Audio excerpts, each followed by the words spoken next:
Bonjour, c'est Dominique. Alors voilà, on a terminé le montage. Là, je l'ai montré avant. Si vous avez vraiment un papier préféré, ce que vous voulez vraiment utiliser pour le couvert avant, moi je recommande de le mettre de côté tout de suite parce que au cas où par inadvertance vous utiliseriez le papier autrement, puis là vous dites oh non, je ne voulais pas l'utiliser celui-là. Alors moi ici j'ai décidé que, alors vous savez j'ai une maison ici, alors j'essaie de reproduire un peu la maison. Alors ici j'ai décidé que je garderais ce papier ici qui va aller probablement jusqu'ici. Ici, je vais en faire une porte qui ouvre. Et puis, j'avais de la petite clôture comme ça en bois. Je l'ai peinte en rouge. Alors ici, ça va être installé comme ceci. Puis il va y avoir des petites choses en plus, c'est certain. Alors, je garde ce papier ici. Le haut ici, je peux toujours l'utiliser si je calcule ici à partir de, je dirais à partir de la ligne rouge ici. Je peux utiliser tout ça si je veux autrement. Puis, pour le haut du toit, alors j'ai pensé faire ça ici. Alors ça, je vais garder la feuille au complet. J'aurai besoin des deux morceaux, alors il ne me restera pas beaucoup. Il restera une petite bande ici, mais j'en ai une autre feuille de toute façon, alors j'utiliserai l'autre pour commencer. Je verrai plus tard si je manque de papier. Alors ça va être pour le toit ici. Puis je vais avoir une petite bordure de quelque chose ici qui va faire le tour. Ces deux morceaux-là, ça c'est certain. Pour l'arrière, ben là c'est moins important d'avoir vraiment un papier. Moi, vous en avez vraiment un préféré.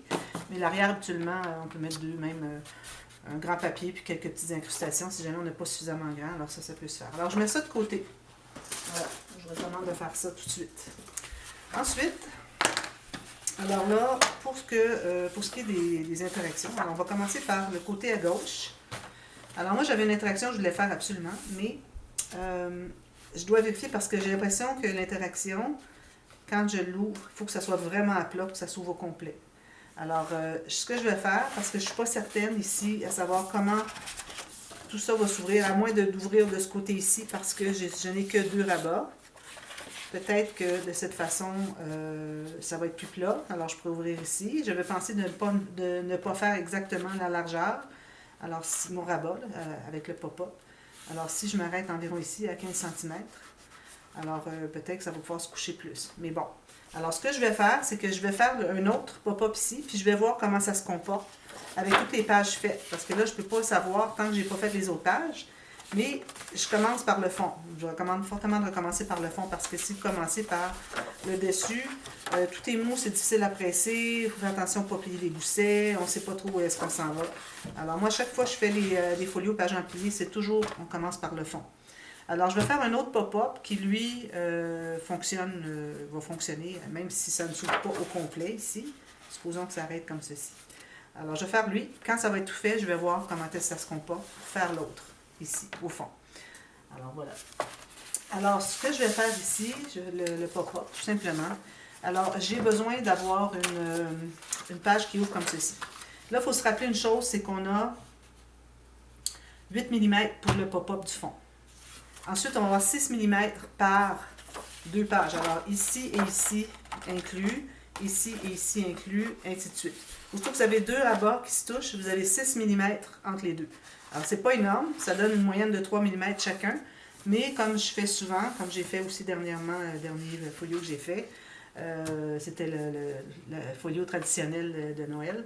Alors, si jamais vous prenez un peu plus, de toute façon, on va toujours au fur et à mesure quand on a fait plus épais. Moi, je recommande toujours de faire le plus épais en premier. Votre idée que vous avez, que vous pensez qu'il va prendre un petit peu plus d'épaisseur. Puis ensuite, quand c'est terminé, là, vous allez vérifier de côté de profil, voir qu'est-ce qui reste d'espace, à savoir, est-ce que je peux me permettre un rabat ou je dois faire seulement un espace photo, etc., une pochette, bon, c'est tout. Alors, commencez toujours par votre idée qui est la plus épaisse, finalement, pour les deux. Si jamais vous voulez créer quelque chose. C'est des petits trucs que je vous donne pour créer quand même par vous-même. OK? Alors, voilà. Alors, ce que je vais faire ici, c'est que je vais faire un rabat comme ceci. Alors, ma page va être comme ceci. Alors là, je me suis calculé une couture à quelque part ici. Alors, une couture d'1 cm. Ici, j'ai 15 cm. 6 pouces, 15,3 cm. Alors, je vais commencer par faire la ligne de pliure du fond. Là, ça va être un petit peu tannant parce qu'on travaille à droite, puis je dois toujours tasser beaucoup. Alors ici, j'ai ma ligne de pliure, comme ceci. Je n'ai pas de gousset, tout simplement ici. Okay. Puis j'ai un petit rabat aussi, est-ce que c'est lui, ici. Même hauteur, petit rabat, question de faire un fermoir quelconque. Je vais faire un ruban si vous voulez, mais vu que j'ai pas pris toute la largeur, ça va me permettre de prendre toute la largeur du... J'aurais pu faire pleine largeur avec un ruban, c'est tout, mais bon. Je vais faire un peu différent. Alors, j'ai mon grand rabat ici. Alors, je vais biseauter ma couture ici. Et puis, je vais coller.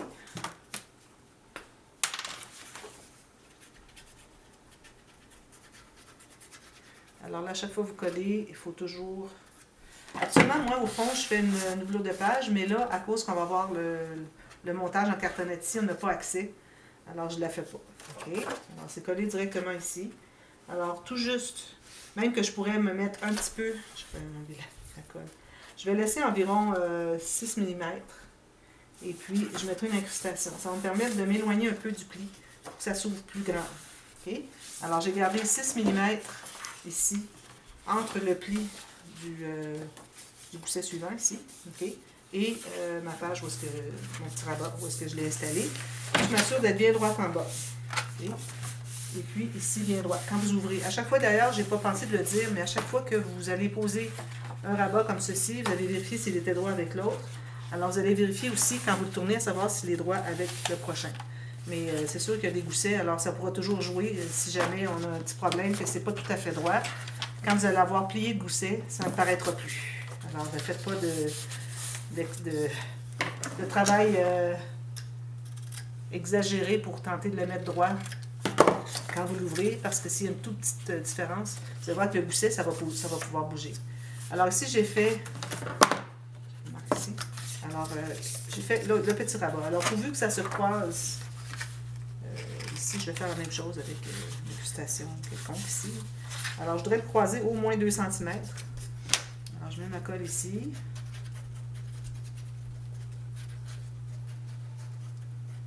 Si vous voulez, vous pouvez couvrir tout ça de papier blanc. Pas nécessaire, mais surtout au moins le carré ici.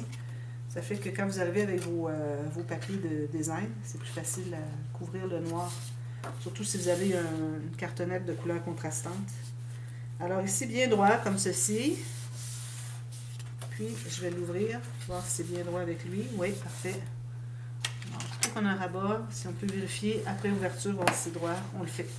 Quand on a un autre rabat à côté, ça nous permet d'avoir l'occasion de le faire. Alors voilà, ça c'est fait. Ça me fait un petit rabat comme ceci, tout simplement.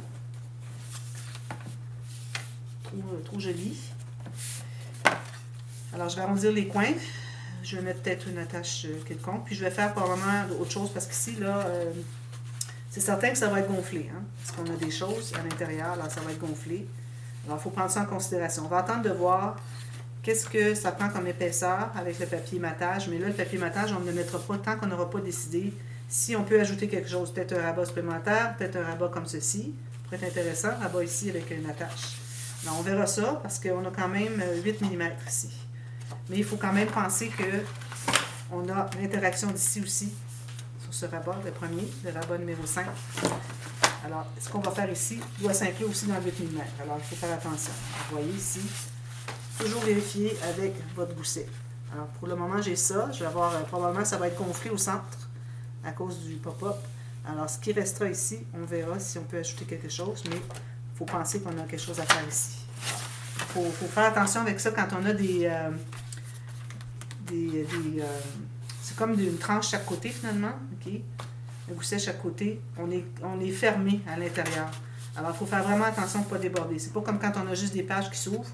Si ça ouvre un petit peu plus, bon, ça ne dérange pas trop. Alors, il faut faire attention à ça. Alors là, pour le pop-up, alors moi, ce que je vais faire, je vais mettre une feuille blanche ici parce que sinon, ça va être trop compliqué pour le matage après coup. Alors, je vais prendre une feuille ici. Alors, tout juste la bonne hauteur. Parfait. Et puis, je vais aller jusque à l'intérieur de la couture de mon petit rabat ici que je viens tout juste de poser.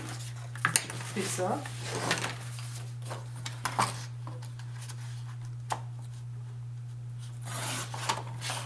Puis, je vais la coller. Alors, ça va être beaucoup plus facile à travailler pour ajouter des choses sur le dessus. Sinon, ça commence à être compliqué. Si on colle des choses ici, on doit s'assurer que le papier design va se rendre dessous pour cacher le noir. C'est trop de travail, puis c'est de la minutie, de précision. Puis parfois, on voit malgré tout notre travail. Alors vraiment, je recommande fortement de faire cette étape. Alors voilà. bien droit en bas. Ici, à l'intérieur des deux plis, des deux ici, ça se plie bien, comme ça. OK. Alors là, je vais presser tout ça. Alors ça, vous pouvez le faire soit d'emblée, avant de commencer, ou après avoir posé vos... vous avez des rabats. Mais je recommanderais de le faire d'emblée. Ici, moi, ben, c'est correct, je vais avoir une incrustation. Voyez-vous, ici, on voit un petit peu de noir. Il va falloir que je fasse attention pour m'assurer que je le cache bien. Alors, faites-le d'emblée au fond, ici, pour le prochain. OK? Bon, alors là, ici, j'ai une bande de la hauteur, un peu moins de la hauteur de ma page. Alors ici, ma hauteur de page se trouve à être 18,5 cm. Alors ici, j'ai 18 juste. Okay? Pour la largeur, bien, en pouces, c'est la même chose. Un pouce, c'est 7 pouces et quart. Alors j'ai 7 pouces et un 8. Okay? Alors ici, j'ai 3 pouces 3 quarts ou 9 cm presque et demi. Il fallait à 9,5. Okay? Alors là, ce qu'on doit faire, alors ce pop-up-là, je l'ai déjà fait. Mais j'avais dit que quand je le referais, je ferais avec des rabats supplémentaires. Alors c'est ça que j'ai l'intention de faire aujourd'hui. Alors ça, est-ce que c'est suffisamment long? Oui, tout juste. Alors là, vous allez trouver le centre. Alors si j'ai 9,5, je vais aller à 4 et 3 quarts. Ça, c'est le centre ici. Alors ça me donne exactement... en pouces, c'est tout juste un petit peu passé 1 pouce 3 quarts. Alors je vais tasser un peu de mon papier. Je vais faire ma ligne au centre ici. Ensuite, je vais retasser mon papier au côté ici. Je me fais une ligne à 1 quart de pouce. Puis une autre ici, 1 quart de pouce. Alors, ça faisait 6 mm. Alors, vous trouvez le centre, une ligne au centre. Ensuite, 6 mm chaque côté. C'est vraiment le minimum 6 mm parce que ça devient difficile à installer. Alors, si vous voulez avoir plus large, vous pouvez aller peut-être 1 cm plus large total. Puis, vous allez rajouter 5 mm chaque côté. C'est correct. Alors là, on va décider sur la ligne de pliure, on déplie. Avant de plier, c'est plus facile à travailler. Alors moi, ce que je vais faire, c'est que je vais faire une marque à 2 cm ici. Même chose ici. Alors 2 cm ou 3 quarts de pouce chaque côté. Ensuite, pour ce qui est de la hauteur. Alors là, ce qui me reste d'espace entre les deux plis, j'ai 4 cm. Alors là, ce qu'il faut faire, c'est qu'il faut trouver le centre. Une fois que vous avez trouvé le centre, vous allez vous tasser un tout petit peu, environ 3 mm ou environ 1/8 de pouce vers le centre. OK? Alors ici, j'avais 2 cm, je me suis tassée à 2,3. Je fais la même chose, à peu près vis-à-vis mon point que j'ai fait ici. Alors 2,3 ici. Même chose ici. 2,3. Alors c'est important d'aller un tout petit peu vers l'intérieur après la moitié. Sinon, ça ne fonctionne pas. Je vais vous expliquer tout à l'heure pourquoi. Alors là, ce qu'on va faire, c'est qu'on va faire une ligne qui rejoint ces deux points. Vraiment pas fort, on va devoir l'effacer après. Comme ceci, comme ceci. Assurez-vous que c'est bien droit. Comme ceci. Okay. Alors là, on va faire une ligne de pliure. On a 4 lignes de pliure à faire. Celle sur la marque que je viens de me faire. Alors, essayez de vous placer vis-à-vis une rainure. Faire la ligne comme ceci. Même chose ici. Alors, je vais me tasser un petit peu pour être vis-à-vis une rainure. Plus. Ceci. Si je n'ai pas le temps de terminer, je vais continuer partie B tout de suite. Ensuite, je vais faire une ligne de pliure aussi. Non, ça on coupe. Alors voilà. Alors on va commencer par plier la ligne au centre. Okay. Là, ce qu'on va faire, c'est qu'on va couper sur notre marque ici, jusqu'à notre ligne de pliure qu'on a fait, ou la ligne au crayon, c'est la même chose. Jusque là, bien droit. Même chose ici.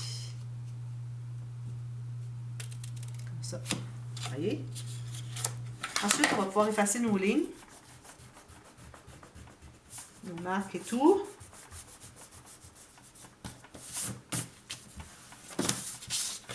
Et là, ce qu'on va faire, c'est qu'on va plier le pli du centre, on va le plier vers l'intérieur, comme ça. Et ceux ici vont être pliés à l'extérieur. Là, vous allez vous trouver à plier comme ceci. Alors, vous allez plier dans ce sens-ci. Alors, vous allez derrière, vous allez plier sur les deux lignes de pliure qu'on s'est faites, comme ceci. Alors là, vous vous trouvez à avoir un pli comme ceci et comme ceci. Vous voyez? Je plie et voilà. Alors là, vous allez ajuster si jamais il y a ajustement à faire. Alors lui, peut-être que je vais le placer comme ceci. Lui est correct. On va plier tout ça bien correctement. Comme ceci. Ça donne ça.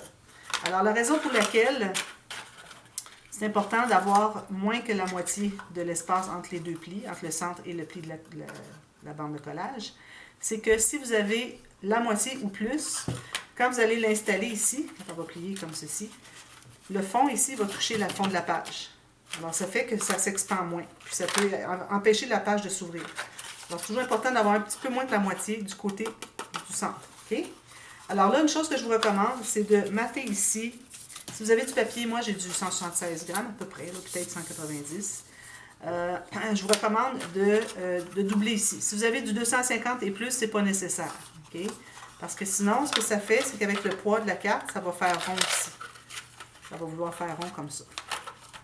Comme ça. Je l'ai fait déjà. Il a fallu que j'aille le faire par après. Alors, je vous recommande de le faire avant. Alors, on va se prendre des petites bandes de papier. On avait ici des petites bandes de papier. Tiens, je vais prendre ça. Alors là, vous pouvez prendre un morceau complet, un tout petit peu plus étroit, un peu moins long que la longueur finalement. Et puis ici, un peu moins étroit que la largeur. On a des beaux papiers ici. Hein. Chute. Comme ceci. Ça donne environ 3/4 de pouce. Vous allez le plier, comme ceci. Puis là, vous allez le coller à l'intérieur, mais je vous recommande de ne pas coller où est-ce qu'il y a le pli. Alors, je mets la colle ici et ici. C'est pour faciliter que ça plie. Comme ça. Ou sinon, ce que vous pouvez faire, c'est faire 2 rectangles séparés. Alors là, je vais me placer au centre ici. Mon pli sur le pli. Puis, je me mets à l'intérieur ici. Il ne faut vraiment pas que ça dépasse sur le côté pour ne pas empêcher que ça s'ouvre finalement. Quitte à aller couper un petit peu à l'extérieur si ça dépasse. Puis, je vais le plier comme ceci.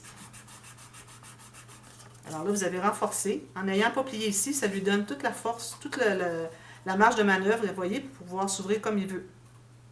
Alors ça, c'est un truc à faire quand on veut placer quelque chose, qu'on veut doubler quelque chose qui a un pli, mais qu'on ne peut pas, on peut pas le faire complètement, c'est impossible, on ne peut pas. Ça empêche de plier, ça ne fonctionne pas. Alors, si on ne plie pas jusqu'au pli, ça donne toute la liberté de plier comme il veut, alors c'est la bonne façon que ça fonctionne. Ici, j'étais peut-être un tout petit peu juste, je vais en enlever un peu. Alors, je vais plier au centre. Je vais mettre la colle ici, mais pas jusqu'au pli du centre.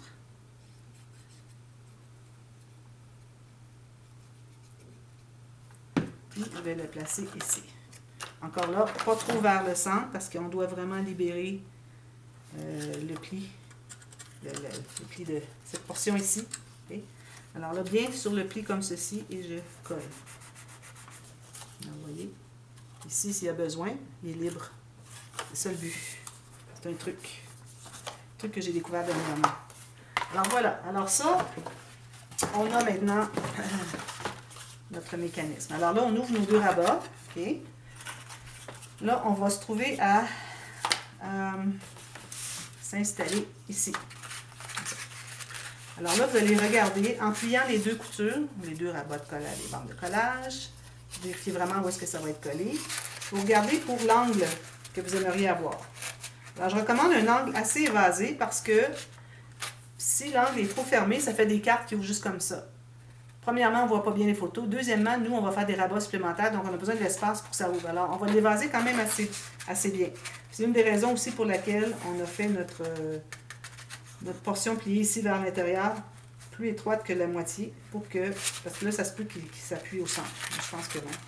Alors là, vous allez l'évaser assez. Je vais me faire une marque où est-ce que je devrais coller. Alors moi, je vais vous donner, par exemple, dans ma largeur que j'ai ici, moi, ça donne 4 cm ou 1 pouce et 5/8. Ici, j'ai gardé à partir du pli, j'ai 2,5 cm ou 1 pouce. Alors, ça vous donne une idée un petit peu là. Alors là, ce qu'on va faire, c'est qu'on va mettre de la colle sur la bande de collage ici. Couture, même chose. J'essaie de dire le nouveau terme, bande de collage. Essayez de ne pas dépasser, même, puis juste étendre un petit peu votre colle comme ceci. Puis là, vous allez plier le pli qui arrive exactement sur votre marque. Et puis attention, bien centré en haut en bas, si vous n'êtes pas exactement à la bonne hauteur. Vous pouvez même vous faire une autre marque ici. ou vérifiez si vous êtes bien à 2,5 cm ou 1 pouce. Ça devrait être bien droit. Alors là, vous allez coller la première couture, la bande de collage. Ensuite, une fois que c'est bien solide, alors je recommande vraiment de bien attendre que ce soit bien solide parce que quand on plie tout ça, ça veut décoller, puis là, c'est difficile à les replacer. Alors là, vous le pliez comme ça, avec la bande de collage ressortie ici. Et puis là, vous allez mettre la colle encore au-dessous, juste sur la bande. Alors c'est pour ça que je vous dis, c'est difficile à travailler une bande étroite. Si vous voulez faire une bande un peu plus large, d'1 cm, ajoutez 1 cm à la mesure que je vous ai donnée totale de la bande du départ, que ce soit plus facile. Moi, c'est parce que je m'étais dit, peut-être que je n'aurais pas suffisamment. Ça prend quand même une bonne largeur ici. Alors, je vais aller vraiment léger avec la bande de collage. Alors là, vous tenez ça, puis vous allez plier ici votre rabat. Assurez-vous qu'il est bien droit ici sur les côtés. Puis vous allez placer, vous allez coller comme ceci. Alors, quand on fait des pop-up, la plupart des pop-up, on ne doit pas avoir de gousset ici, sinon ça ne fonctionne pas. J'ai déjà fait une fois, puis ça n'avait pas fonctionné, alors je dis bon, je ne le ferai plus. Alors là, ici, je vais aller l'aider. Non, il n'est pas collé encore. Comme ceci. Vous voyez, c'est ce que ça donne. Alors là, il est encore pas assez collé. C'est difficile à coller, hein? Je vais remettre encore de la colle, parce que j'ai l'impression que c'est comme absorbé dans le papier, puis là, il n'y a plus rien pour coller. Alors ça va être cette partie-là. Ensuite, n'oubliez pas de penser à votre fermoir, ce que vous allez faire avant de commencer à mater ici. Et parfois, si vous décidez de mettre des attaches parisiennes, quoi que ce soit, il ne faut pas avoir maté ici. Question qu'avec notre papier de matage, on cache les petites pattes de l'attache dessous. Alors, il faut penser à votre fermoir toujours au fur et à mesure que vous travaillez une page. Alors là, je vais aller pousser. Vous voyez, je pousse les bouts ici pour l'aider, pour que ça fasse moins de pression à décoller. Là, je vais aller à l'intérieur pour aller coller tout ça. Mon premier, il est bien collé. Au moins, je n'ai pas à gérer celui-là aussi. Donc, ici, assurez-vous que c'est toujours bien collé, jusqu'au bord. Alors là, je vais aller voir ce qu'il me reste de temps. Puis, je vais voir parce qu'on doit faire la carte avec les petits rabats, etc. Alors, c'est ce que ça vous donne pour tout de suite. C'est joli, hein? Regardez le temps qu'il me reste. Alors, je vous reviens avec la carte, parce que je n'aurai pas le temps de la faire toute en une page, une vidéo. Alors, je reviens avec la carte. Alors, préparez-vous encore ici. Le papier, on va avoir besoin de un peu moins que la largeur du mécanisme ici. Alors, 2 ou 3 mm chaque côté de moins. Et puis, on va avoir besoin de... on va regarder à partir de ce moment-là. Je vais vous montrer pour la mesure. Et une feuille complète de 11 pouces ou 12 pouces. Et puis, ça va bien fonctionner. Ici, on peut se permettre de la faire plus grande parce qu'on a tout cet espace. Habituellement, on se tient à l'intérieur du rabat ici. Et là, on a tout ça de plus, puis ça ne me dérangerait pas que la carte arrive ici parce qu'on a un rabat par-dessus. Alors, je pense qu'on va se permettre d'avoir une bonne longueur de page. Alors, peut-être ça va prendre 2 feuilles, dépendamment. Si vous voulez économiser le papier, vous coupez votre feuille en 2, ça sera tout. Mais moi, je vais les faire un petit peu plus grandes. Alors, peut-être je vais prendre 2 feuilles. Alors, je vous reviens avec ça tout de suite. Ne quittez pas. On se revoit dans quelques minutes. À tantôt. Bye bye.